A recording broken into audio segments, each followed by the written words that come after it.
5. புனித யூதித். ஜெர்மனி நாட்டில் உள்ள துரிங்கியா எனுமிடத்தில் வாழ்ந்த செல்வந்த குடும்பத்தில் கிபி 1200ஆம் ஆண்டு பிறந்தார் யூதித்.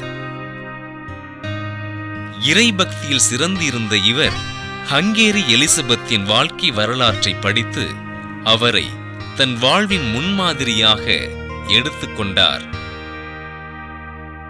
தன் 15வது வயதில் வசதிமிக்க ஒருவரை திருமணம் செய்து கொண்ட இவர் தன் வாழ்வினை எளிமையாக அமைத்துக் கொண்டார்.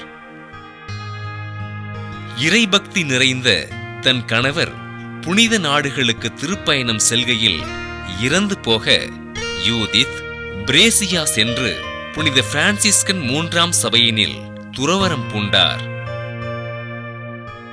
நோயாளிகளுக்கும் ஆதரவற்றோருக்கும் உதவிகள் செய்த யூதித் பிச்சை எடுப்பவர்களுக்கு உணவளித்து அவர்கள் தங்கி வாழ்வதற்கு இடமளித்தார்.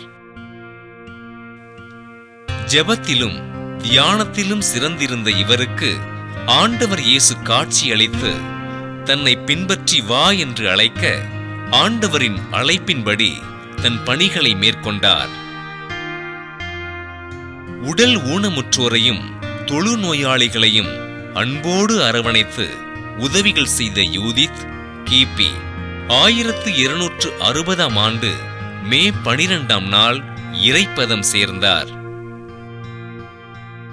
இயற்கை சூழ்நிலைகளை பொருட்படுத்தாமல் வெறும் கால்களோடு நடந்து இறைப்பணிகள் செய்த யூதித்தினை திரு அவை புனிதராக உயர்த்தி விதவை தாய்மார்களின் பாதுகாவலராக அறிவித்தது.